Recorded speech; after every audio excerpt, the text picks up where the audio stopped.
Hi, I'm Bill McLaughlin, Editor-in-Chief of Furniture Today. We're here at the Christopher Guy showroom with company founder Christopher Guy Harrison. The company this year is celebrating its 10th anniversary. You have a lot of things planned. Can you share some of the anniversary plans with us? Well, yes, it's 10 years of experience of doing some things right and doing some things wrong. And so you try to rectify the things that you do wrong and put the things right. So what are the things that, what I've learned over these last 10 years? Well, there's been a shift towards a more contemporary look, which is I'm happy about because I enjoy the contemporary feel. Finishes have changed, even fabrics have changed, and fabrics have all moved towards a plain fabrics. Finishes have become a lot more organic, I would say, in the feel. Far less distressed finishes that we've been working with. And as moving along, we've opened some showrooms, we've reappropriated some showrooms, and now we have the one that I'm most excited about, actually, is the new flagship store that we're building in High Point, which will be completed just in time for April market.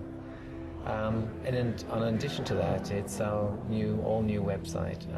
It launches also in April. A huge amount of work has gone into that. It includes 57 different databases. It's one of the challenges of high-end that there's so much configurability about it, and how do you put that into a site, and how do you get a final answer. So we see that you have to get you have to be able to do it at midnight at home or on a Sunday, put a total project together, and be able to place the order online, which for our industry is it's very different to compared to say more of the entry level end of furnishings, because it's you may have 5 fabrics and it's much more simpler.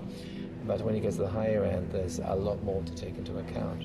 So I'm excited about that. Also, when we did the showroom in High Point, we wanted to bring Fifth Avenue to High Point, because we felt that in the industry, whereas how High Point has been for all these years, we've got to take it to a different level to attract new buyers to the market. So we took a very different approach to what we would have taken, say, when we started 10 years ago. What do you think that showroom in High Point and some of these things that you're doing say about the health and vitality of the high end of the business? How do I think about that? I think the high end is under pressure. Why is under pressure? Because I said, if the market has moved to a straight line and a clean finish, how many variations can you make from that? The internet has become so much more important, which is why you're working on this new site. But that also seems like it would have an impact on the store experience. How important does that unique store experience become, particularly at the high end, to keep that store relevant? I think a lot of the dealerships here, if you're doing high end, you must travel, you must see what the best practices are. I always get inspired wherever I go. I think at the moment, I say, is visiting a Milan show once, even every 3 or 4 years is very worthwhile. You don't need to go every year, and it's an expensive trip to make once you go there during the market.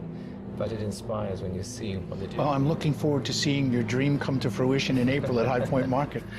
Me too. Thank you for taking the time this morning. Thank you so much. Thank you. Thank you very much.